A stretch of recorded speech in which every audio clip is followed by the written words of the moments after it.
Aqui, nesta casa eu me encontrei. Entrei e aqui dentro vi saída. Sim, foi nessa casa de amor que as benesses do labor cicatrizaram minhas feridas. Depois de muitos e muitos passes, estudo e a água da paciência, religar e religuei, filosofiquei, tomei ciência. Aqui, nesta casa de oração, orei, pratiquei o Evangelho. Sim, foi nesse pouso espiritual que eu conheci a vida real. Rompi de vez com um homem velho. Depois de muitas e muitas preces, palestras e água da fé, religar e religuei. A casa, quando é santa, é posto de emergência, hospital de alma, dissipando dores, transcendentes traumas, frente de serviço que a todos levanta, pronto atendimento de Deus, oh Santa Casa Santa. Eu fiz amigos do peito, pessoas com quem posso contar. Atendimento fraterno, culto do Evangelho no lar.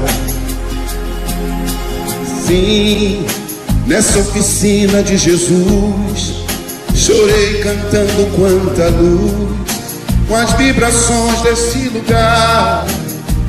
Depois de muitas e muitas quedas, me fortalecendo na fé, religar e religuei. A casa, quando é santa, é posto de emergência, hospital de alma, dissipando dores, transcendentes traumas, frente de serviços que a todos levanta, pronto atendimento de Deus, oh Santa Casa Santa. Por isso canto e dou graças a Deus, secando lágrimas nos olhos meus. Depois de muitas e muitas preces, palestras e água da fé, religar e religuei.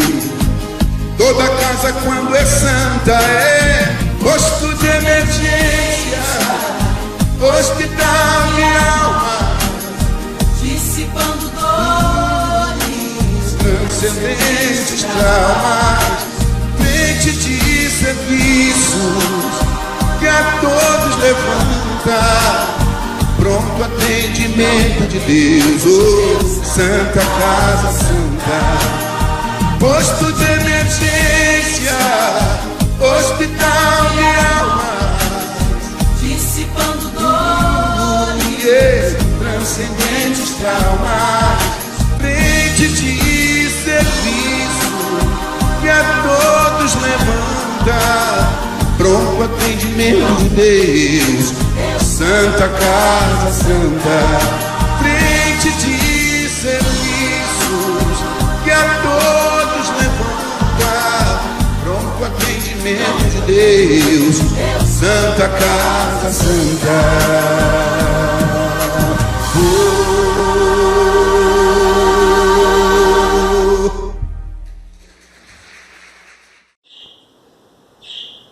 Quanta alegria, irmãos, de estarmos juntos mais uma noite. Nossa, isso é tão bom. Irmanarmos o nosso pensamento em Jesus e dali aurir forças, aurirmos condições necessárias de seguirmos adiante, tirando proveito de todas essas oportunidades. Hoje nós temos a grata felicidade de termos o nosso irmão Maurício Mancini, que já nos abrilhantou e vai continuar nos abrilhantando nesse período em que estamos fazendo nossos estudos online. E é com muita alegria que o recebemos para o estudo da noite de hoje. Para que a gente possa fazer uma ambientação, eu escolhi uma página do livro Fonte Viva, pelo Espírito de Emmanuel, psicografia de Francisco Cândido Xavier. É a lição intitulada Mudança. Ela é de número 175 e ela inicia assim: mas não o receberam, porque o seu aspecto era como de quem ia a Jerusalém. É uma frase que está no Evangelho de Lucas, capítulo 9, versículo 53. E conta pra gente Emmanuel. Digna de nota a presente passagem de Lucas. Reparando os samaritanos que Jesus e os discípulos se dirigiam a Jerusalém, negaram-se a recebê-lo. Identificaram-nos pelo aspecto. Se fossem viajores com destino a outros lugares, talvez lhe oferecessem hospedagem, reconforto, alegria. Não se verifica até hoje o mesmo fenômeno com os verdadeiros continuadores do Mestre? Jerusalém para nós significa aqui testemunho de fé. E basta que alguém se encaminhe resolutamente a semelhante domínio espiritual para que os homens comuns, desorientados e discutidores, lhe cerrem as portas do coração. Os descuidados que rumam na direção dos prazeres fáceis encontram imediato acolhimento entre os novos samaritanos do mundo. Mulheres inquietas, homens enganadores e doentes espirituais, bem apresentados, possuem por enquanto na terra luzida assembleia de companheiros.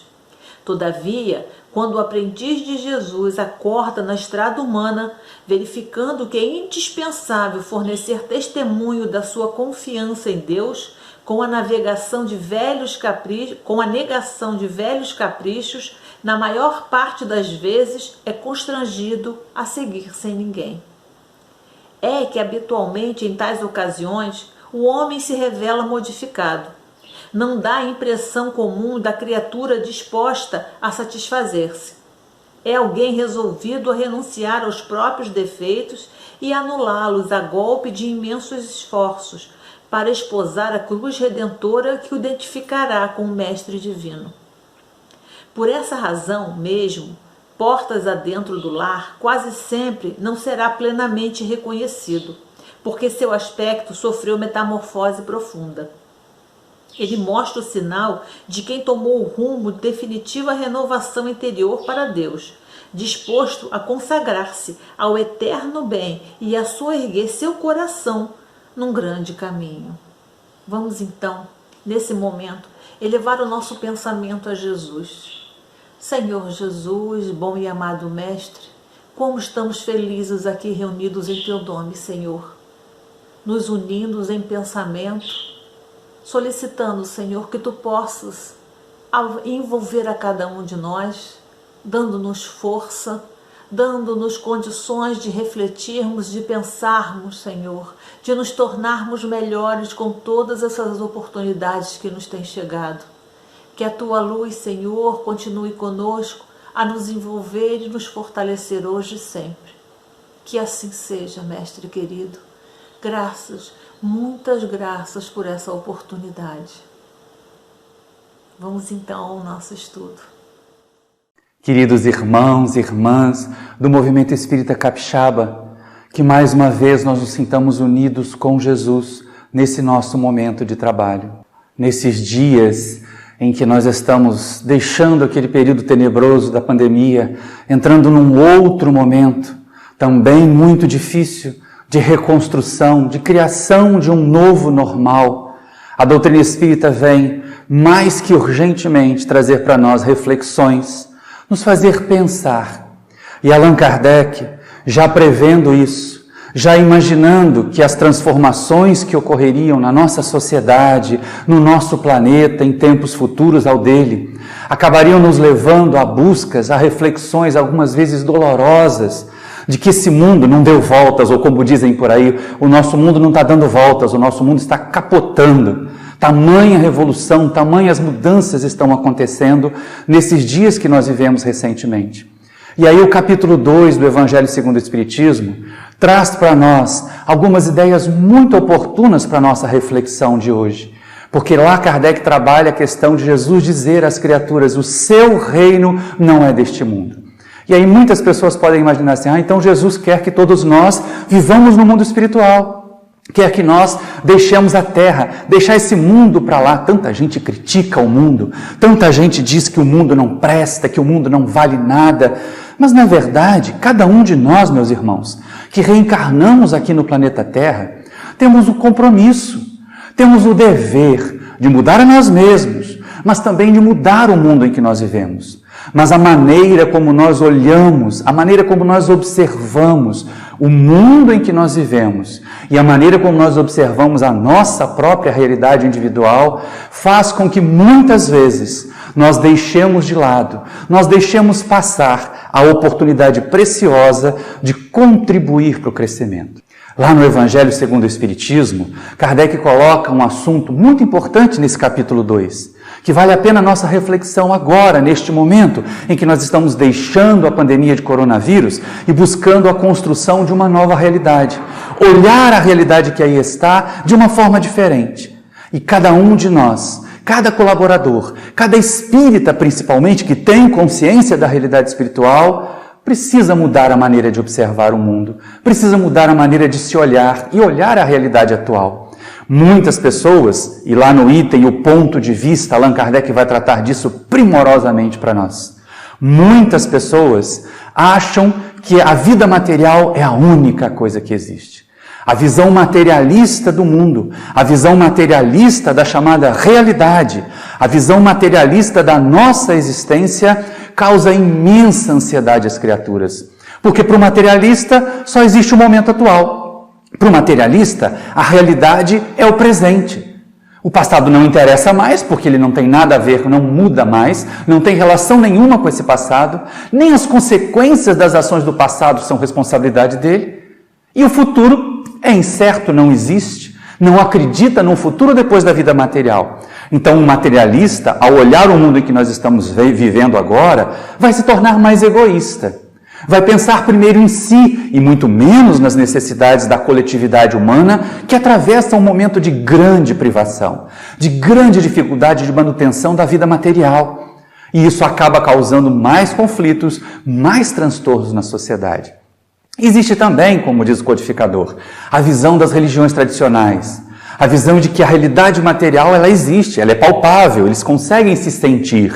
Apesar de terem a ideia de que a vida espiritual, assim como Jesus havia dito, o reino dele não é deste mundo. Então, há uma vida espiritual nesse mestre que nós seguimos, principalmente nas doutrinas cristãs, mas também em outras doutrinas espiritualistas tradicionais, a ideia da continuidade da vida. Mas ela é uma suposição.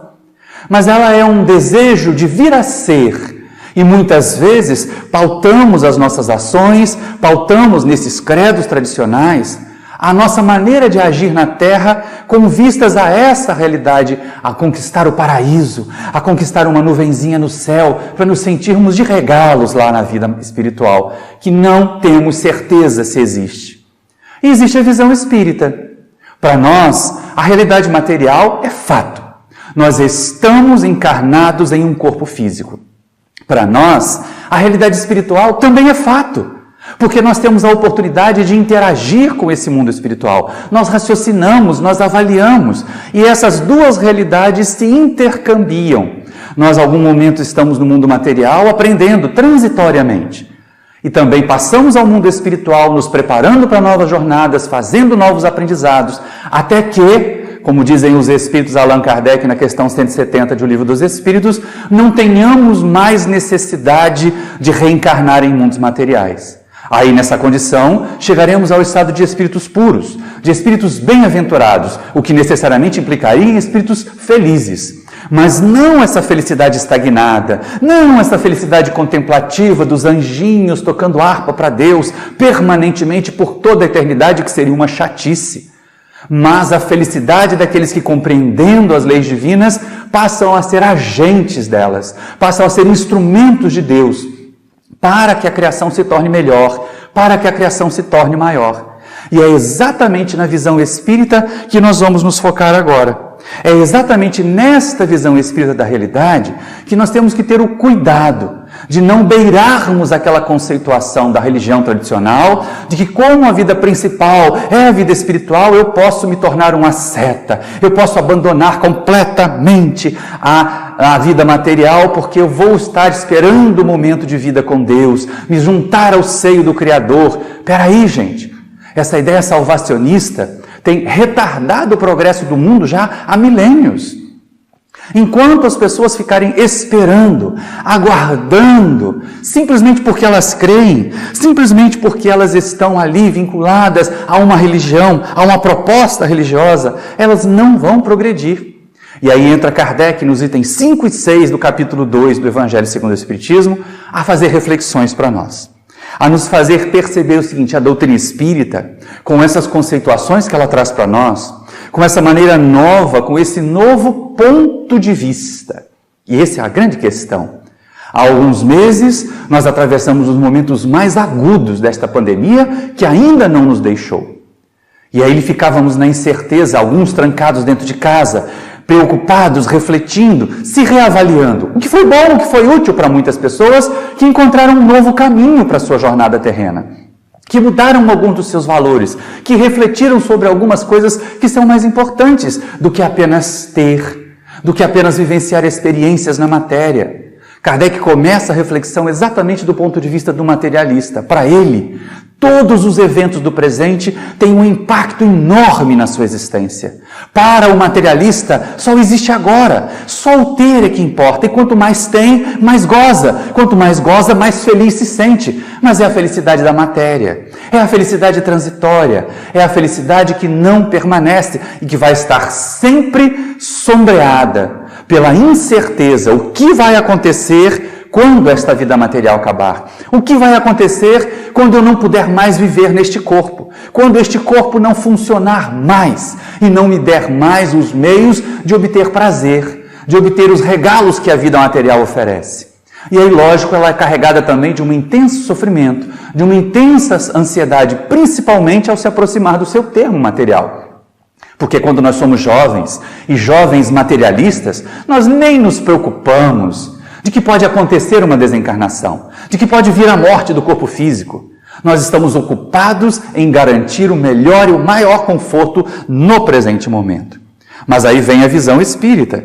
Cada um de nós vai se tornando cada vez mais sábio, cada vez mais reflexivo. Nós falávamos, durante os momentos agudos, uma boa parte da nossa população ficou reclusa. Aqueles que podiam, outros que não podiam, que trabalhavam em atividades essenciais, que combatiam a pandemia, como os nossos queridos heróis da área médica, da área da saúde, como aqueles outros heróis que garantiam o nosso abastecimento, tanto na produção dos alimentos, como na chegada desses alimentos para nós. Deixemos aqui a nossa reverência a todos eles.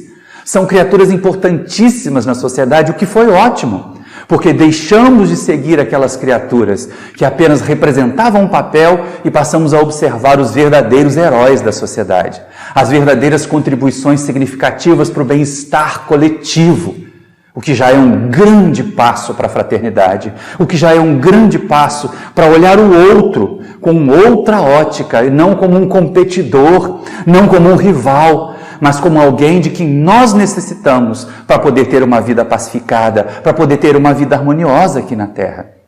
E aí Allan Kardec coloca, para aquele que concentra tudo na vida material, para aquele cujo ponto de vista está no vale, que apenas observa o momento que vive, todas as coisas têm um impacto enorme. Então é necessário mudar a maneira de observar a vida. A observação da imortalidade, a certeza de que nós somos seres imortais, ela garante para nós a convicção de que esse momento aflitivo que nós vivemos, ele será passageiro. De que esse momento de confusão, de algumas vezes até convulsão social que pode acontecer, porque da mesma maneira como nós tivemos os sensatos que ficaram em casa quando podiam ficar em casa, os grandes heróis contribuintes da sociedade que iam ao trabalho, que iam às suas atividades porque elas eram essenciais, nós tínhamos algumas criaturas inconsequentes, inconscientes, que procuravam quebrar todo esse tipo de esforço para conter uma enfermidade tão grave colocando-se como seguidores cegos dos seus mitos, dos seus líderes, que acabaram conduzindo as suas populações a grandes perdas, a grande sofrimento, como nós vamos contabilizar, e só a história vai poder referenciar verdadeiramente. Porque enquanto nós estamos vivendo a história, ela nos parece tão confusa, ela nos parece tão diferente daquilo que futuramente será observado pelas gerações que nos seguirem. Mas voltando à nossa questão, voltando ao nosso assunto, aquelas criaturas que começam a se elevar, que saem um pouquinho do ramerrão material, que começam a se reconhecer como espíritos imortais.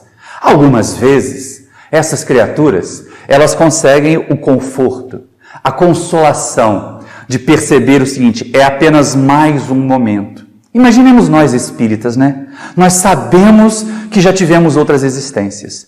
Quantos de nós já estivemos aqui na Terra, talvez reencarnados, naqueles tempos primitivos, em que simplesmente se alimentar era o trabalho diário? Quantos de nós estivemos encarnados em momentos em que grandes pestes graçaram, ceifaram vidas, na Idade Média, por exemplo? Até mesmo a pandemia que ocorreu de gripe espanhola, 1 século atrás. Quantos de nós podíamos estar encarnados ali e padecido dela? E aqui estamos de novo. Então, para o espírita, essa sensação da imortalidade, essa perspectiva de poder começar de novo, sim, todos nós vamos começar de novo. Todos nós vamos repetir experiências.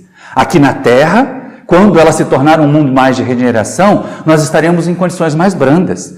E aqueles que não se adequaram à regeneração serão conduzidos a planetas adequados ao seu estado. Seguirão seus líderes equivocados para esses planetas.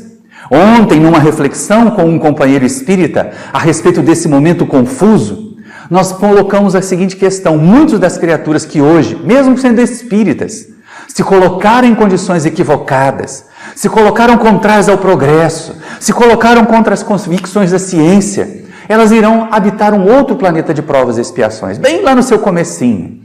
Como nós falamos numa palestra mais remota, ainda durante o período da pandemia, que aqueles que faziam fofoca nas redes sociais iam fazer fofoca no planeta de provas e expiações, usando sinal de fumaça e tambor, esses que aqui hoje, espíritas equivocados, seguimos falsos líderes, vamos reencarnar no planeta de provas e expiações, ainda embrutecidos, ainda talvez seguindo esses líderes que irão nos arrastar para ele, mas seremos lá os profetas, seremos lá os médiuns, seremos lá os reveladores, porque já levaremos daqui o conhecimento da imortalidade, embora esse conhecimento não nos tenha ajudado a ser pessoas melhores no planeta Terra, embora esse conhecimento não tenha nos ajudado a sermos mais fraternos no planeta Terra, embora o conhecimento da imortalidade não nos tenha feito deixar de distinguir o outro, porque ele não usava cores semelhantes às nossas.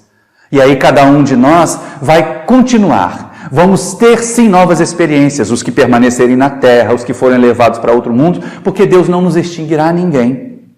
Nenhum de nós deixará de existir, simplesmente porque não evoluiu o suficiente deste planeta. Migraremos para outro, enfrentaremos mais dificuldades, é bem verdade, enfrentaremos mais dificuldades, mas é lógico, não deixaremos de progredir.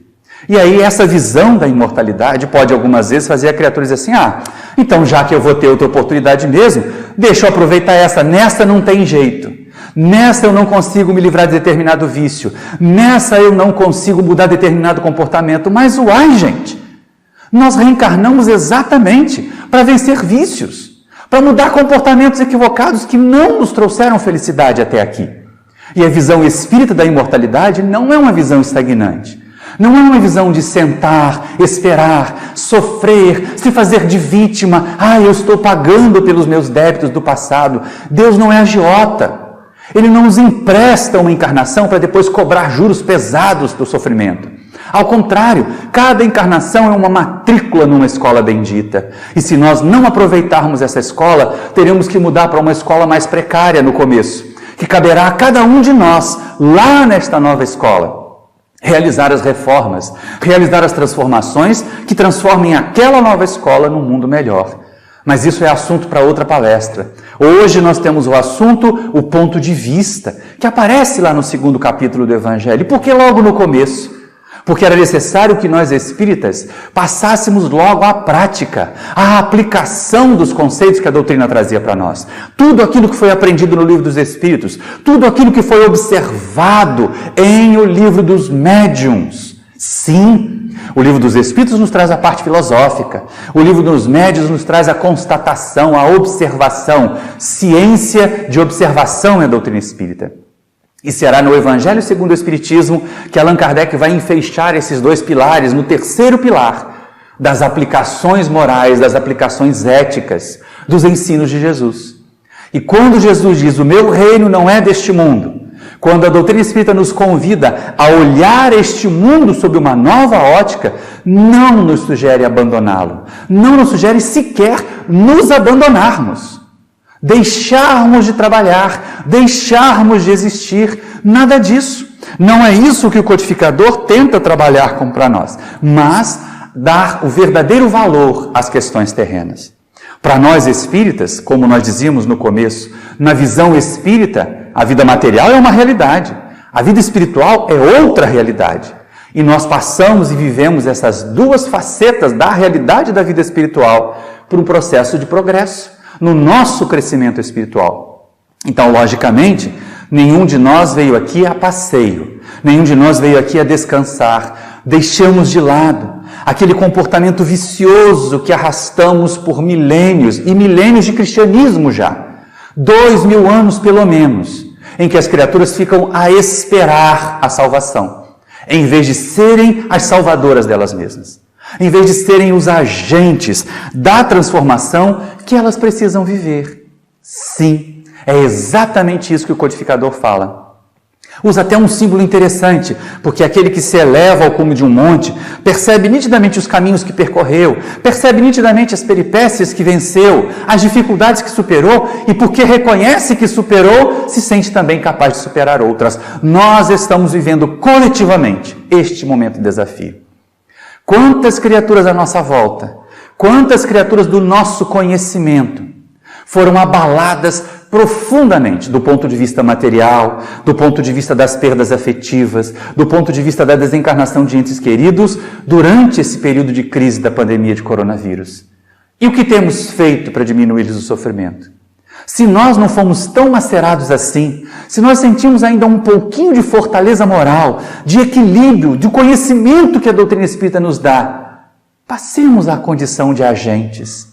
Às vezes com recursos materiais, porque este é um momento em que nós temos a necessidade, sim, de compartilhar não apenas afeto, não apenas orações, não apenas vibrações, porque mandar uma mensagem do Evangelho, distribuir aquela figurinha bonitinha, com coraçõezinhos, com Jesus abraçando o planeta Terra, e ela chegar a alguém que está passando fome, essa pessoa vai achar que Jesus está tripudiando dela, que aquelas criaturas estão simplesmente debochando do seu penar. Então cabe a nós levar a mensagem consoladora, associada também ao recurso material necessário àqueles que estão minguando, àqueles que estão padecendo. Cabe a cada um de nós também manter a nossa fortaleza, dar exemplos de superação. Quantos de nós tivemos perdas? Falamos a companheiros em todo o país. Esta palestra vai ser distribuída para vários movimentos espíritas. Então é lógico que provavelmente cada um de nós, cada um que nos assiste no YouTube, cada um das casas onde ela for transmitida, pode ter enfrentado perdas. Perdas afetivas sérias, um filho, uma mãe, um pai, que desencarnaram vítimas dessa doença, que desencarnaram vítimas de outras dificuldades. Outros companheiros que atravessam um momento grave, tinham um status social, tinham uma condição material e ela foi de repente muito diminuída. E aí podem se sentir abatidos o suficiente para pensar que não vale a pena viver na Terra, mas vale. E cabe a nós espíritas exemplificar a mensagem de que vale a pena continuar, de que vale a pena continuar vivendo, de que vale a pena continuar enfrentando as dificuldades. Não nos acomodemos. O próprio codificador tem essa preocupação lá nesse capítulo 2 do Evangelho segundo o Espiritismo, quando ele coloca, mas as criaturas podem imaginar que, como a vida futura é a principal, como no reino de Jesus não é desse mundo, eu posso ficar tranquilo, acomodado aqui e esperar um mundo melhor. Gerar acomodação.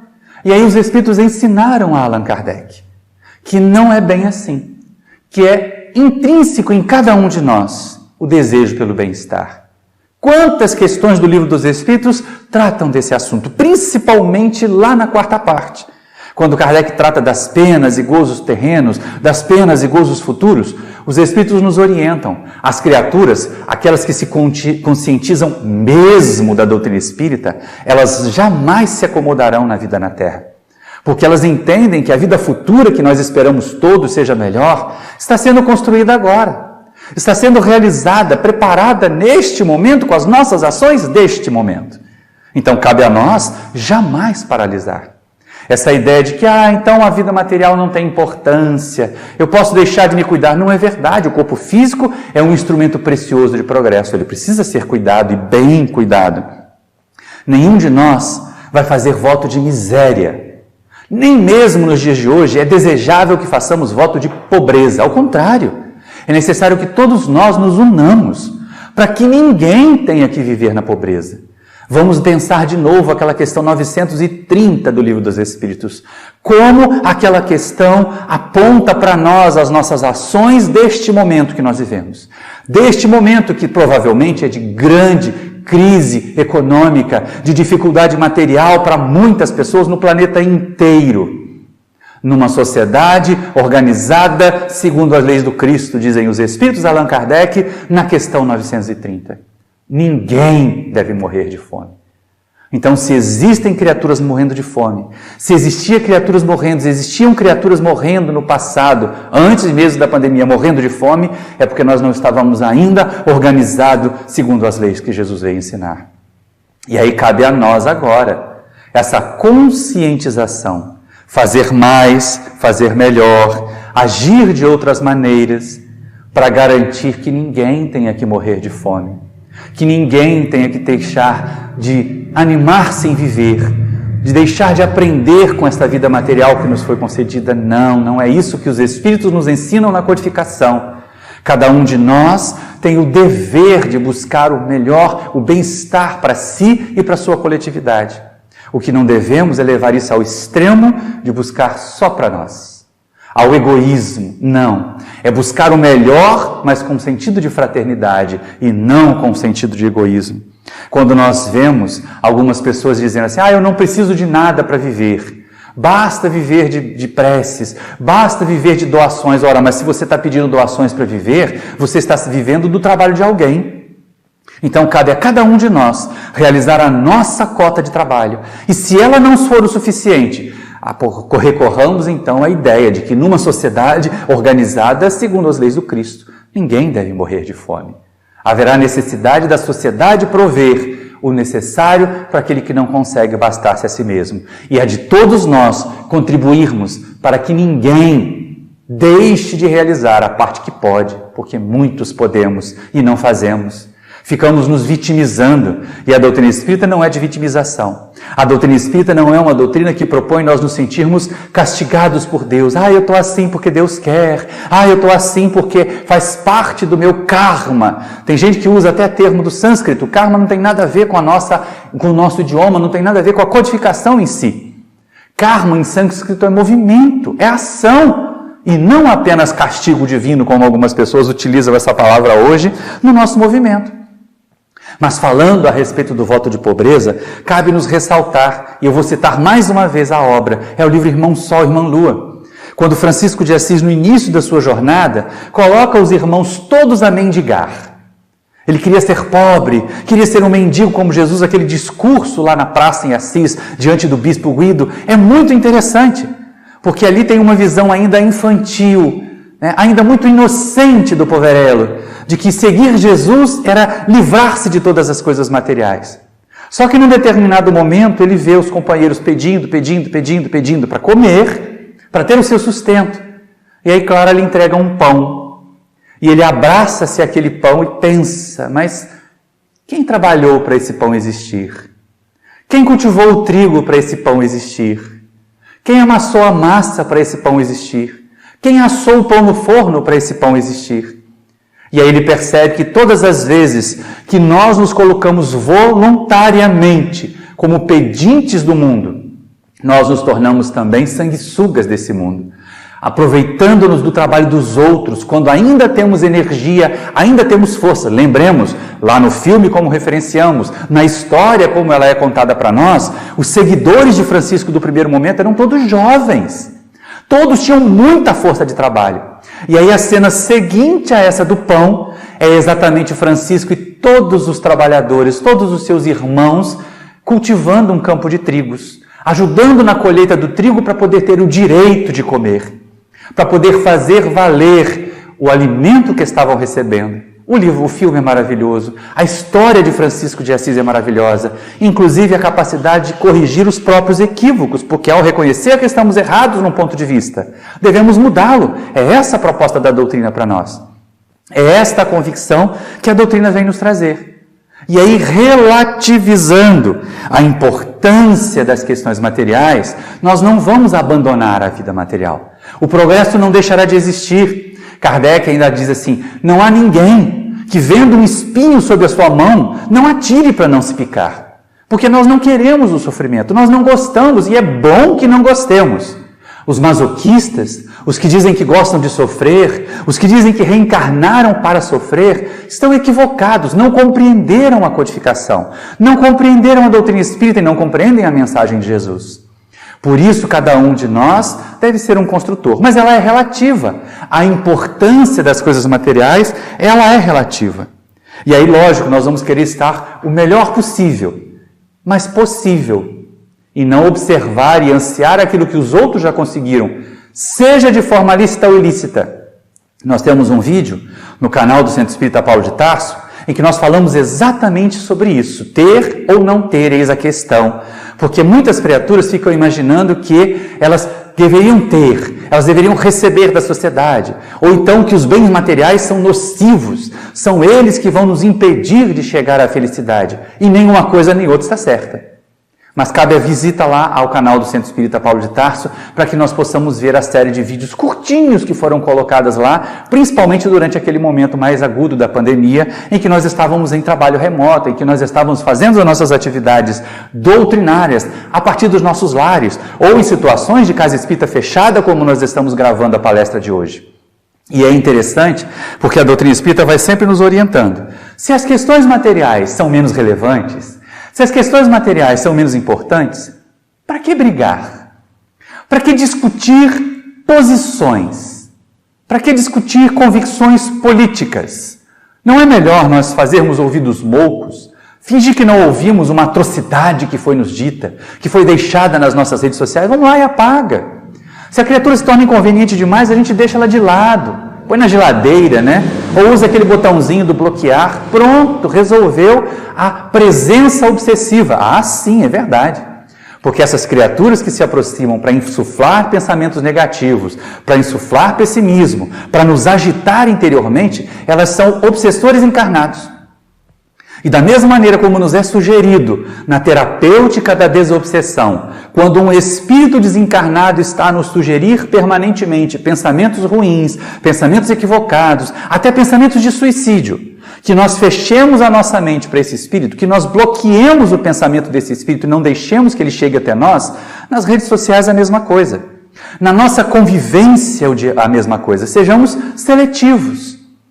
Por enquanto, não nos é possível viver amorosa e fraternalmente com todas as criaturas. Então, privilegiemos a oportunidade de convivência construtiva. Isso não quer dizer repelir o outro. Isso não quer dizer segregar os inconvenientes, até porque Jesus nos ensina. Não são os sãos que precisam de médico.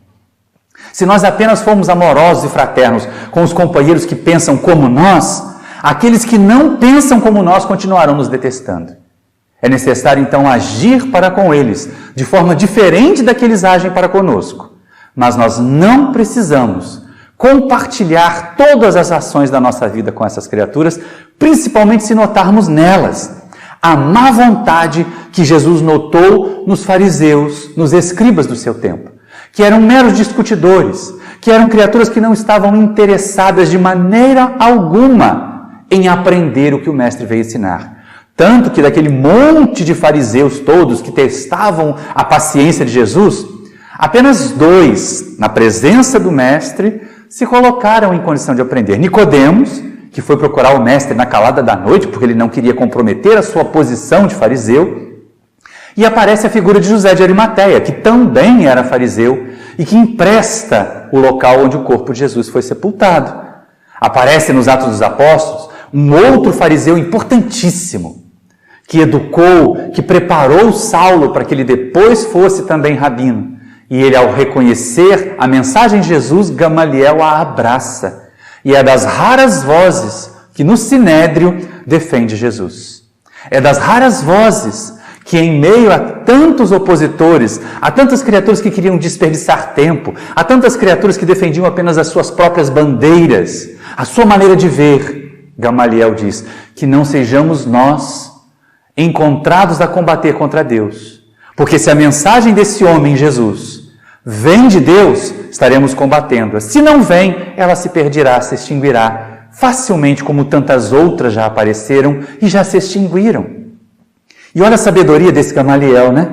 Olha como ele se coloca para nós, como aquela criatura que, mesmo tendo posições diferentes, abre mão dos seus pontos de vista, para abraçar um outro ponto de vista que seja mais consolador, que seja mais retificador das nossas ações. Corrigir-nos não é errado. Reconhecer que erramos não é errado. Ficarmos nos flagelando, eu errei, como eu sou infeliz, como eu sou imperfeito, isso é errado. Então, nas nossas discussões do dia a dia, na nossa convivência, vamos pensar uma frase que um companheiro nosso muito querido lá de Volta Redonda falou uma vez: eu prefiro ser feliz do que ter razão. Então, diante de um tolo, diante de uma criatura encarniçada demais dos seus pontos de vista, não fiquemos gastando tempo a rebatê-la. Sigamos vivendo, façamos a nossa parte. Como tenho falado em outras palestras, sejamos nós livros vivos, onde as pessoas possam ler os ensinos de Jesus, onde as pessoas possam ler os ensinamentos da doutrina espírita. Aí sim nós estaremos cumprindo o nosso papel aqui na Terra. Possuir não é pecado. O pecado, que não existe em termos de doutrina espírita, mas o equívoco, o erro no alvo, que é o sentido da palavra pecado, para nós espíritas é acharmos que eu só vou ser feliz e poder trabalhar quando eu tiver. Só vou poder colaborar, fazer caridade, quando não me faltar nada em casa. Quando, na verdade, aquela passagem do Evangelho, do óbolo da viúva, demonstra exatamente o contrário. Nós nos sentimos muito mais vigorosos, nós sintonizamos muito mais com o mundo espiritual superior, quando nós aprendemos a compartilhar, mesmo daquilo que possa nos fazer falta. E olha que hoje em dia só se pede que nós abramos mão daquilo que nos é supérfluo. Mas nesses momentos, pode ser que nós tenhamos que dividir o pão. Mas essa é a mensagem verdadeira de Jesus. Não é a de acumular, não é a de nos tornarmos bem-sucedidos na matéria. Esta é a percepção de Jesus de que o seu reino, um reino de amor, um reino de paz, um reino de compreensão, um reino de fraternidade, um reino de entendimento entre todos, ainda não existe no planeta Terra por causa do egoísmo. Por causa daquela chaga radical, como ela é apresentada para nós, na questão 913 do Livro dos Espíritos. E com que tristeza os Espíritos falam aquela resposta na questão 913. Porque é do egoísmo que nascem todos os outros males. E ao mudar o nosso ponto de vista, ao olharmos a vida como seres imortais, como espíritos, que motivos nós teremos para ser egoístas? Se hoje nós nos reconhecemos numa condição mais precária e podemos ter de outras existências condições privilegiadas que não foram aproveitadas, nós devemos nos sentir responsáveis para usar correta e adequadamente aquilo que já podemos, para conquistar o que for necessário, apenas o necessário, fazendo referência a uma animação, porque a gente que é pai de filho pequeno pode ver desenho animado sem culpa nenhuma, como eu costumo dizer também. Existe no desenho Mowgli o personagem Balu, e ele faz uma observação importante: quantas criaturas se afligem pelo extraordinário, por ir além, quando na verdade nos é proposto ter o necessário. E Mohandas Karamchand Gandhi costumava dizer que a Terra é suficiente para prover as necessidades de todos. O que ela não tem condições é de atender à ganância de alguns. Cabe a nós espíritas não sermos os gananciosos, não sermos os egoístas e vivenciarmos a fraternidade, A observação, o ponto de vista espírita da imortalidade é de que esse momento aflitivo vai passar. Vai passar tão mais rapidamente quanto eu me colocar à disposição para ser instrumento da transformação. Se eu ficar sentado esperando, ou apenas aquela história do hora que melhora, na hora que não melhora, sem ação, a oração não vai funcionar para nada. Sem ação, nenhum de nós vai conquistar aquilo que precisa. E se a mudança de ponto de vista sobre a sociedade, sobre o mundo que nós vivemos, ela já nos leva à mudança de comportamento, como será a mudança de ponto de vista a respeito de nós mesmos? Porque de vez em quando nós temos uma visão distorcida de nós mesmos. Alguns, raros, se sentem menos do que são de fato. Quantos são convidados na casa espírita? Venha fazer curso de paz. Não posso, eu estou em tratamento. Quantos são convidados? Olha, vamos participar do EJA. Eu não consigo entender, aquele livro é muito difícil. E ficamos fugindo do nosso aperfeiçoamento. Mas são raros os que se subestimam. A maioria de nós se superestima. A maioria de nós se acha a última cereja no alto do bolo, a última bolacha do pacote, como dizem os irmãos lá da região paulista. Porque para nós aqui no Rio é biscoito, né, gente? E aí a gente começa a entender o seguinte: nós nem somos tão ruins quanto algumas vezes pensamos, nem tão bons quanto a maioria das vezes nos julgamos. Nós estamos em processo. Somos todos espíritos em marcha evolutiva. E a oportunidade de conhecer a doutrina espírita nos deve fazer mudar o nosso ponto de vista sobre nós mesmos. Nós não somos o centro do universo. As coisas não acontecem para nos atingir, porque de vez em quando a gente tem essa observação, até quando a coisa é ruim, até quando a coisa é danosa, a gente diz, é porque eu estava aqui, o ônibus enguiçou porque eu estava dentro dele. Ora, gente, por favor, né? A chuva caiu porque a minha casa estava do lado do barranco. Ora, gente, por favor, não é? A chuva ia cair mesmo, está lá no Livro dos Espíritos. Os fenômenos da natureza não mudam, porque as criaturas estão ali sujeitas a elas. As criaturas é que estão no local, estão apropriadas aos fenômenos da natureza que vão atingir e testar a sua consciência, a sua perseverança, testar o seu conhecimento, testar a sua resiliência, a sua capacidade de adaptação e superação da condição adversa. Isso é ser resiliente. Não é ser submisso à dor, à enfermidade, com aquele vitimismo assim, deixa eu aguentar o meu sofrimento para ver se eu vou mais depressa para nosso lar. Não vai. Se não assumir compromisso ativo na transformação de si mesmo, na transformação do mundo em que nós vivemos, não vamos encontrar uma condição melhor. E vamos entrar de novo na fila da reencarnação, pedindo de novo um planeta de provas e expiações, para ver se daquela vez a gente que tinha um compromisso da mediunidade vai estudar a mediunidade para trabalhar direito como médium. A gente que tinha um compromisso da divulgação doutrinária vai aprender a doutrina que vai divulgar, para não ficar dizendo eu acho da tribuna. Para não ficar dizendo o que eu li no Facebook, que eu li no WhatsApp. Facebook e WhatsApp não são fontes de informação doutrinária, embora possam ser ferramentas de divulgação dos ensinos da doutrina que nós encontramos nos livros. Ainda ontem, numa oportunidade de interagir com jovens do movimento espírita ali da região de Volta Redonda, de Pinheiral, nós chamamos a atenção para essa necessidade. Jovens, todos nós, de um modo geral, estudemos a codificação, estudemos o que Kardec nos ensina, o que os Espíritos ensinaram a Kardec, e o codificador fez um esforço imenso de deixar à nossa disposição.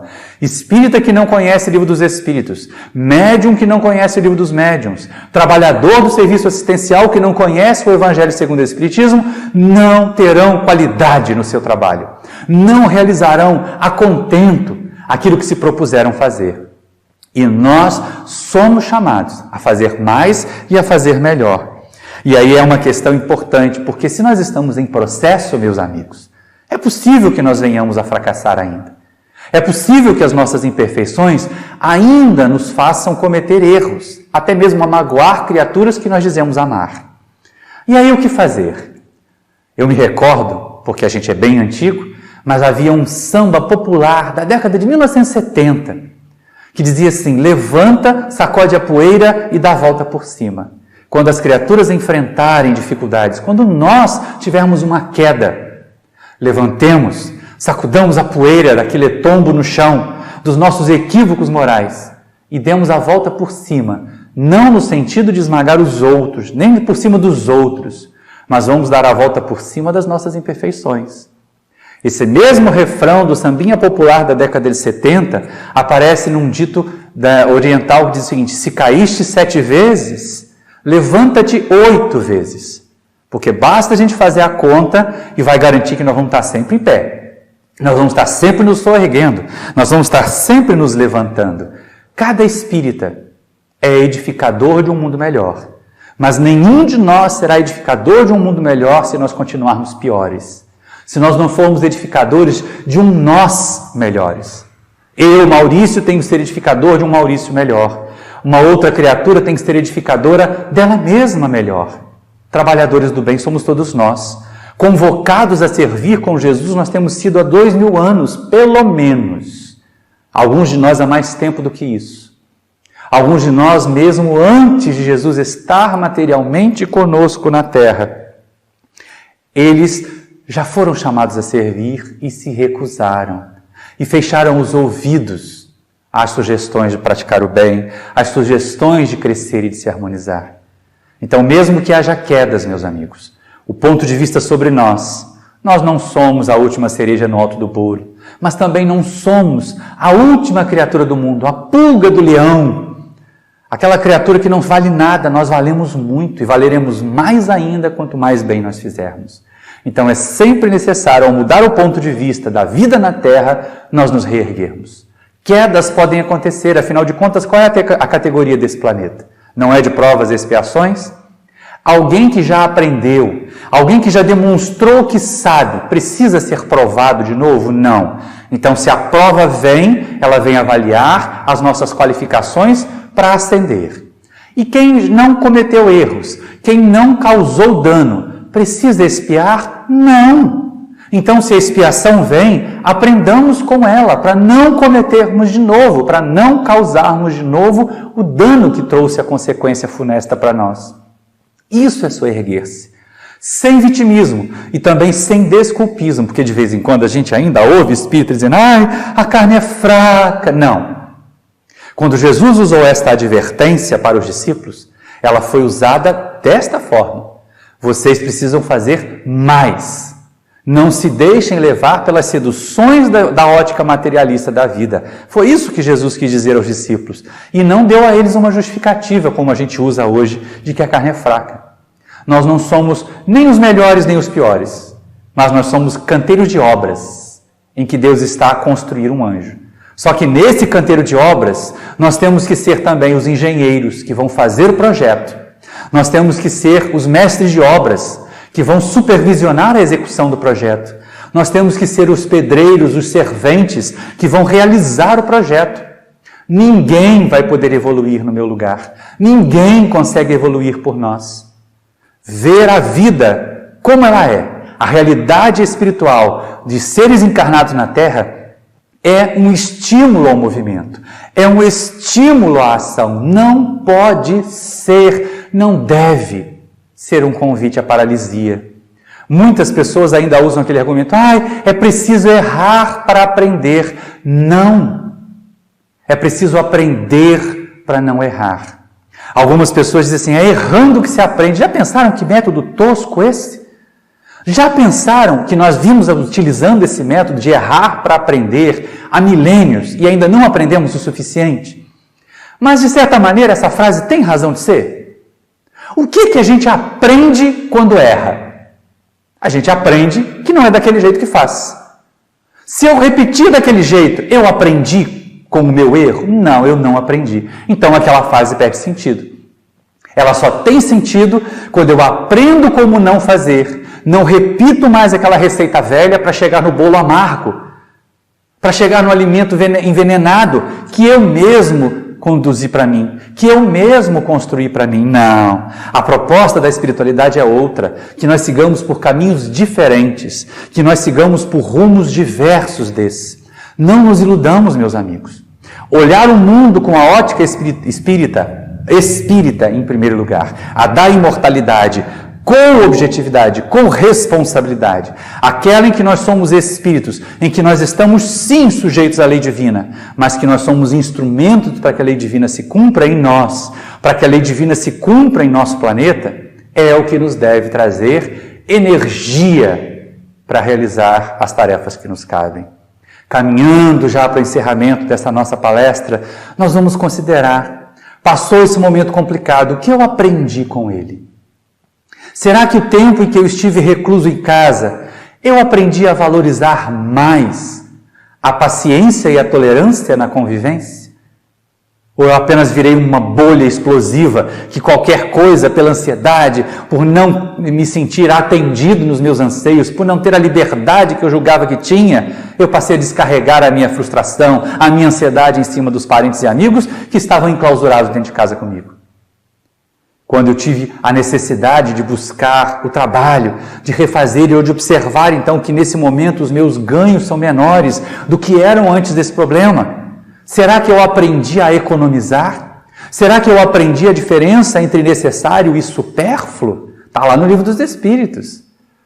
Só seremos felizes quando aprendermos a nos contentar, como diria o Balu lá no filme do Morley, como necessário, porque o extraordinário é demais. E aquilo que sobeja para nós, certamente deve estar faltando para alguém. Ainda que seja uma propriedade adquirida pela força do nosso trabalho, se nós apenas acumulamos para ter, sem qualquer uso útil disso, nós também somos elementos nocivos na sociedade. De volta à questão 930, olhemos em torno. Existe alguém nesta sociedade que nós queremos que seja regida segundo as leis do Cristo. Nesse momento em que eu gostaria de me sentir instrumento de Jesus para que a paz se estabeleça na terra, será que existe alguém que está prestes a morrer de fome e que eu posso contribuir de alguma maneira para que isso não aconteça? Ou oferecendo uma oportunidade de trabalho, ou oferecendo gêneros para que essa pessoa não passe pela privação mais extrema? Ou juntando as minhas forças, as minhas capacidades, porque às vezes nós não temos sozinhos a condição de prover as necessidades dos nossos semelhantes que estão em situação mais precária do que a nossa. Mas certamente ao juntar forças, não apenas nas orações coletivas que fazemos, porque é muito bom que elas sejam feitas, principalmente porque elas nos fortalecem, principalmente porque elas nos fazem irmanar com outros companheiros que também desejam o bem, que também desejam a transformação, que também perceberam que o reino de Jesus ainda não é a terra por incompetência nossa. E que quanto mais rapidamente nós agirmos, quanto mais rapidamente nós nos tornarmos instrumentos do Mestre para levar amor, paz, compreensão, trabalho no bem à terra, mais rapidamente a terra será o reino de Jesus. O Mestre não condenou o planeta a ser para sempre um vale de lágrimas. Ele observava da sua condição de espírito puro, da sua elevação de governador espiritual do planeta, o quanto nós ainda somos pequeninos, o quanto nós ainda temos dificuldade de vivenciar, de aplicar os seus ensinos. Mas isso não significa que nós estejamos condenados a ser assim permanentemente. Porque todas as vezes que Jesus curava alguém, todas as vezes que Jesus ajudava alguém, ele dizia: a tua fé te salvou. Ele transferia para aquela criatura, ele transferia para cada um de nós a responsabilidade pelo sucesso.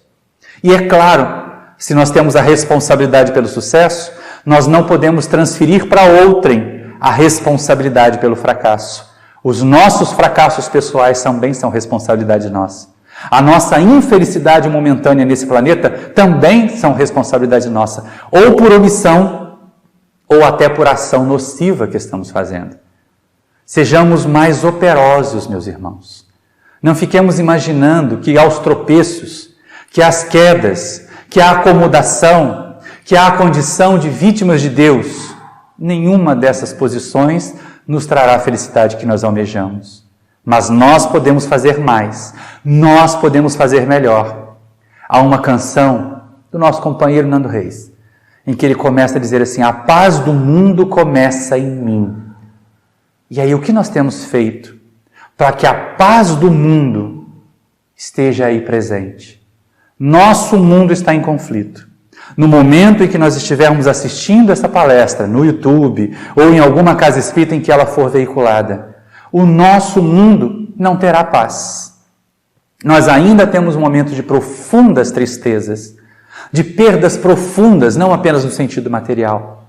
Mas a questão que se coloca para nós espíritas neste momento, tanto no instante em que esta palestra é gravada, em maio de 2020, quanto no momento em que ela for veiculada para você que me assiste agora, para cada um de nós, porque para que ela chegue até você eu vou assisti-la pelo menos umas 2 ou 3 vezes mais no processo de edição, para que cada um de nós seja um instrumento de transformação, um instrumento de estabelecimento na terra do reino de paz e do reino de amor que Jesus veio semear. Muita paz a todos, meus amigos, mas não a paz estagnada do mar morto, mas sim a paz do rio, que segue o seu fluxo e que em meio da caminhada encontra uma barragem. Mas é exatamente essa barragem que tem ali uma turbina e que a passagem da água por ela vai gerar energias novas, capazes de alimentar o mundo. Sejamos nós, meus irmãos espíritas, amigos de todas as regiões para onde esta palestra for. Sejamos nós instrumentos da paz e instrumentos do amor de Jesus. Que Deus nos abençoe. Muita paz a todos. Ao término dessas reflexões, quantas coisas nos vêm à memória, nos dá a oportunidade de pensarmos. Vamos então agradecer a Jesus a todas essas oportunidades, de sermos teus fiéis obreiros. Senhor Jesus, muito obrigada por esse belo ambiente que tivemos, por essas palavras, Senhor, que elas possam fazer morada em nossos corações e nos impulsionar, Senhor, a sermos melhores hoje do que fomos ontem. Que a sua luz continue conosco, hoje e sempre. Graças a Deus. Graças a Deus, meus irmãos. Muito obrigada. Boa noite.